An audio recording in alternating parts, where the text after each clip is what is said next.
好，國台辦推個叫做台青一家，哦，就台灣青年跟一加一語雙關了哈，也是網絡。那這個平台呢招生，而且呢攬才哦。這個陸委會說，這已經違反兩岸條例，所以把它封鎖了，封鎖掉，不可以哦。因為呢，這個舉例來講，哦，說很多大陸的崗位職缺要吸引台灣，譬如說中國共產黨青年團要叫做這個穗西線啊，那他這個共青團委員會釋出很多職缺，叫台灣人去當這個學少部助理啦、宣傳部助理啦，是要台灣加入共青團的工作團，好，所以呢，這個梁文傑就說，這要怎麼做這個工作違反兩岸條例，不但給個工作算了，還給個什麼共青團，叫他給個共產黨呢，哦，所以呢，給你封鎖掉哦。那學者啊，中正大學的羅世宏教授就說哈，你這有沒有行政擴權？你可以這樣就把人家的網絡封鎖掉嗎？梁文傑就說：“來告我啊，來告我啊！”啊，知道人家不會來告他嘛？啊，那另外呢，這個羅世宏就說我可以教你什麼叫做民主數位治理。說你也許他有這個違反這個違反那個之餘，但是還是要有法律嘛。你政府，而且也許他中間有某幾條也許違反，你不能把整個網都給它封掉嘛。這是學者的看法了哈。那另外呢，這個。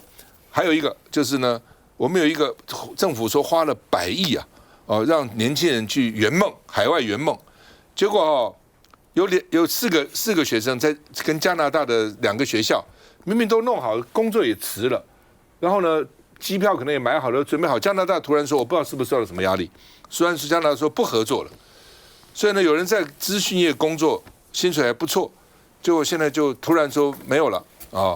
那這個我們有個叫青年署，說的確被合作的大學拒絕，而且被錄取以後突然被終止了哦。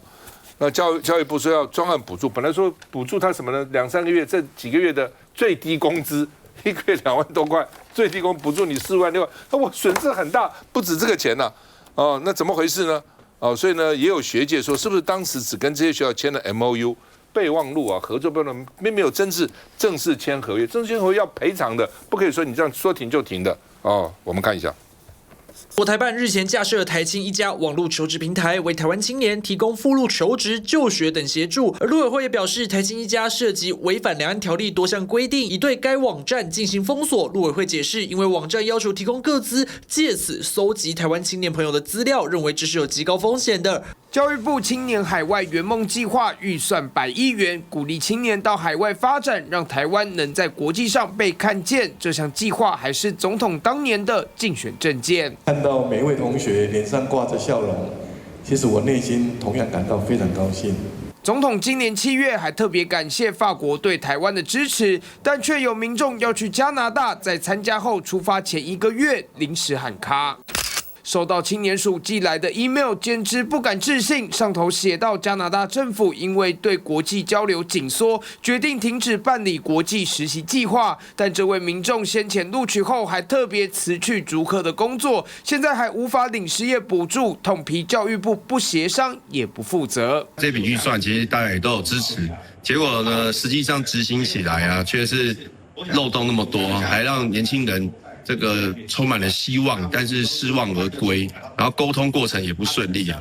所以每一次民進黨就只會說錢，我要錢啊，但是要到錢之後又不把它做好，也不願意接受監督。賴政府的圓夢政策口號喊得響亮，但花了100億預算卻買不到任何保障。我本來讓年輕人能到海外去圓夢是好事了，哦，真的是好事，我是鼓勵的啊。只是說怎麼回事，怎麼搞成這樣了？顯然那個在執行的細節上面是發生問題的。南京，因為剛才我們在聊哈，那個詩淵就在講說，他這個可能是單一個案，對，因為他有些成了，有些不成了，因为他的那个就这4个表妹，我的親戚確實去過，有了，一定有了。哎，100億不少錢吶，當然。而且呢，他其實因為他的條件還蠻好，而且他們也是很不容易才被錄取的啊，並不是說我今天去報名我就可以錄取，他有他的那個一定的這個審核的標準哈。所以說我覺得青年署當然還是要負責的把這件事情啊做個妥善處理，不能夠是只給只給對方這個基本工資啦哈，因為這個對於他的未來的這個職業生涯的發展的話，顯然在這個階段呢，就是受到了一個很大的一個阻礙。這是第一個。第二個，講到這個陸委會去封那個國台辦的台青一家。今天他們是陸委會出來證實了這件事情，但是他們其實前2天其實就已經開始做了啊。所以因為我去看那個微信公眾號裡面呢，大概在8月5號左右的時候呢，就有很多的這個回應，就說這個國台辦的這個台青一家呢上網受阻哈，然後因為就跟這個邱垂正呢，他之前的時候呢就已經不斷的在散布這個訊息，就是說哇他們會索取個資啊，或者這裡面呢有很多的這種統戰的這個陷阱啊，所以呢要想個方法哈，來去這個提醒大家注意。就果然當他們出台了這樣子的一個全面封網的政策的時候，其實就受阻了。我覺得有意思的一個地方呢是說，當這個微信的這個公眾號裡面呢出現，就是說有各地這個回報啊，台青一家受阻的時候呢，他們還特別的提醒大家，就是說你如何的去排除那個障礙，還有很重要的就是在你受阻的這個情形之下呢，千萬不要誤上了一些的網頁，然後被詐騙哈。那這是第一個，第二個就是說陸委會做出這樣子的一個舉動啊，表面上來講的是說啊，你怎麼會我們的個資呢都會被他們拿走啊，這就是表面上的理由啦。我今天呢要去申請一個工作，哪裡不要個資啊？我今天到這個，就算是到這個青年署去申請，我要去圓夢，我也是要提供他個資啊。所以說這只是表面上的理由，我覺得基層的基本心裡面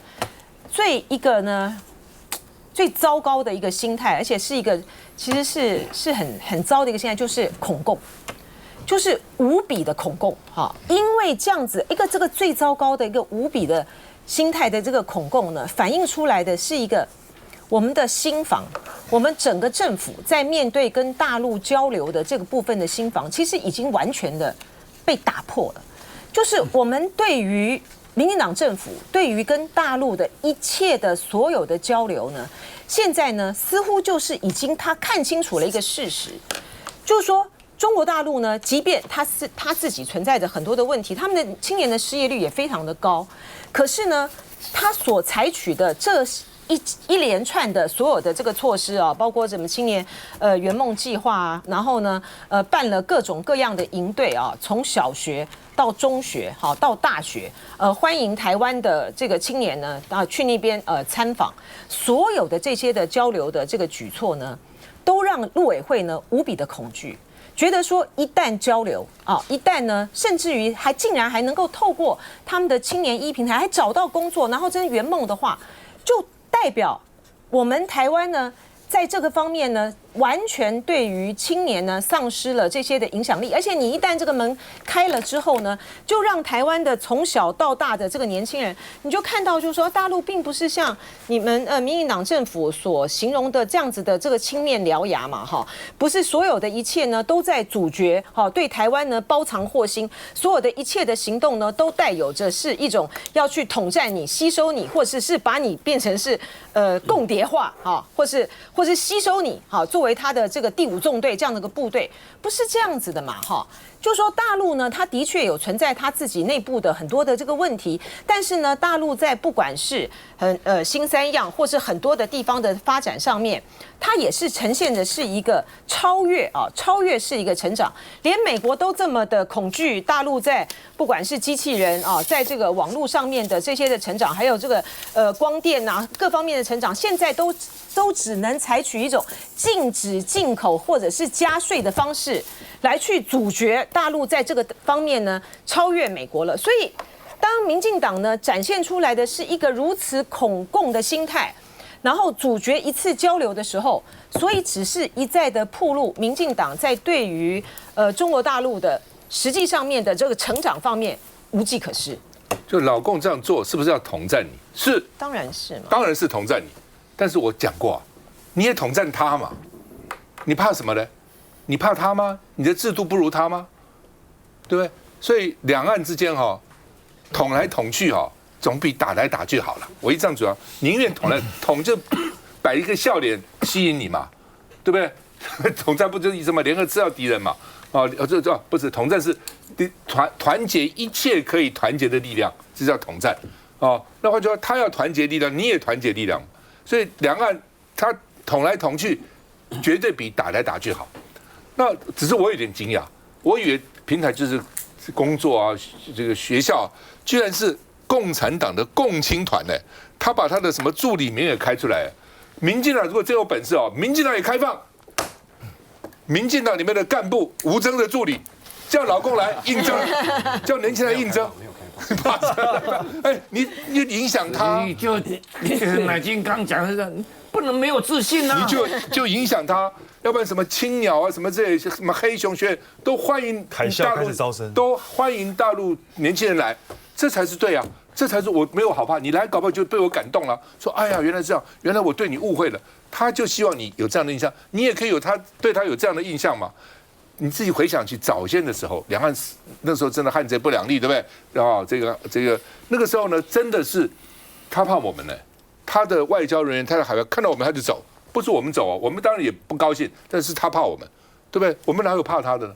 我們怎麼會怕？對不對？那怎麼搞？現在說你怎麼怕他？怎麼搞成這樣子呢？休息一下再回來。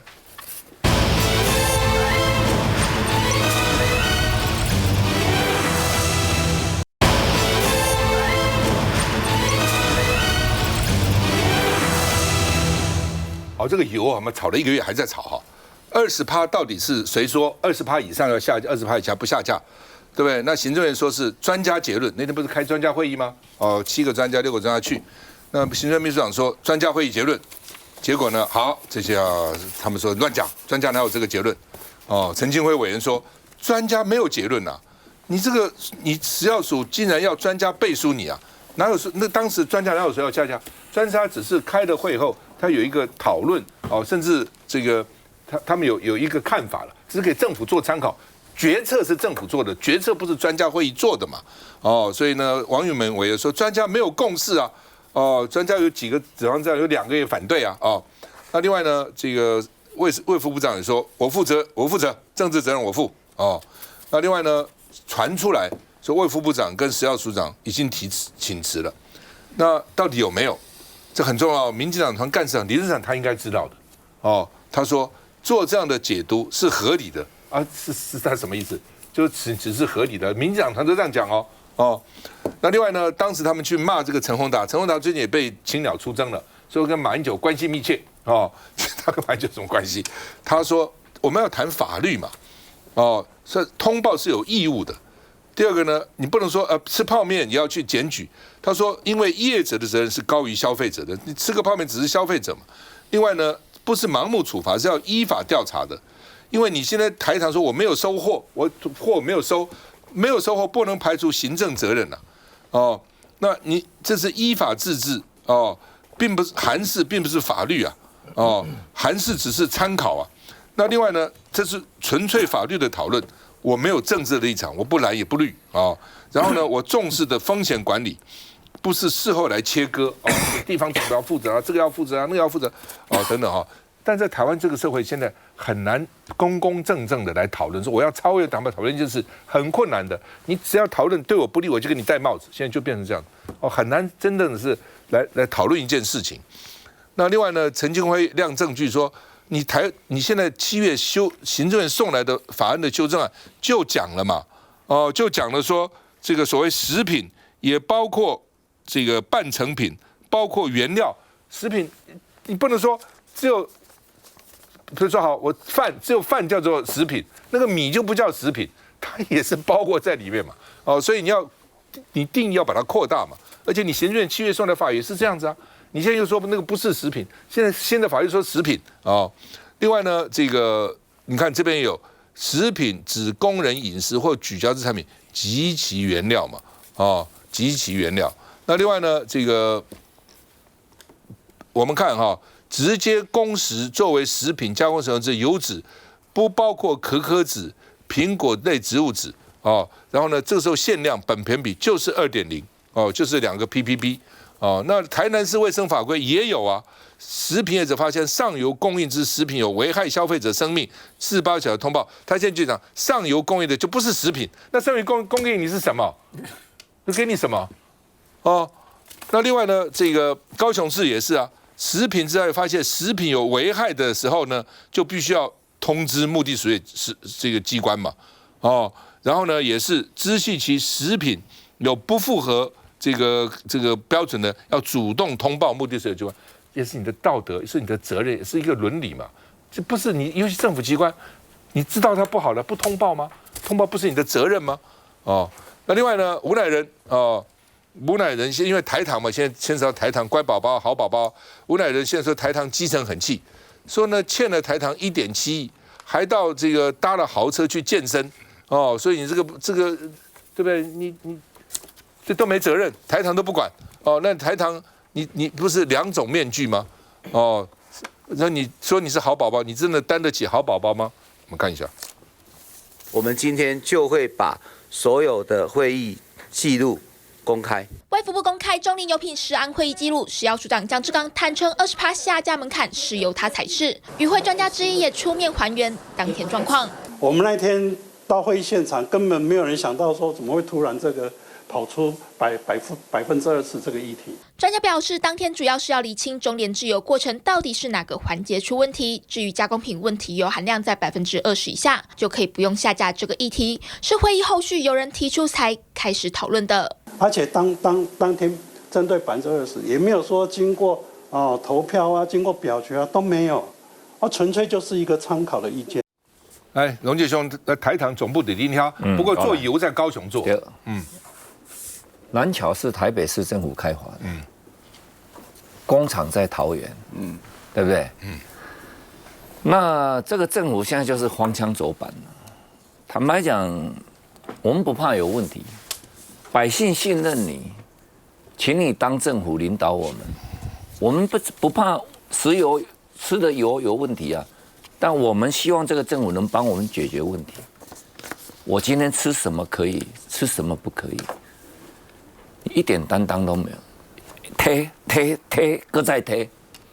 你中央想要推給地方，然後你的護航是毫無技巧可言。你想要官商勾結，你也技術好一點，搞得這麼難看。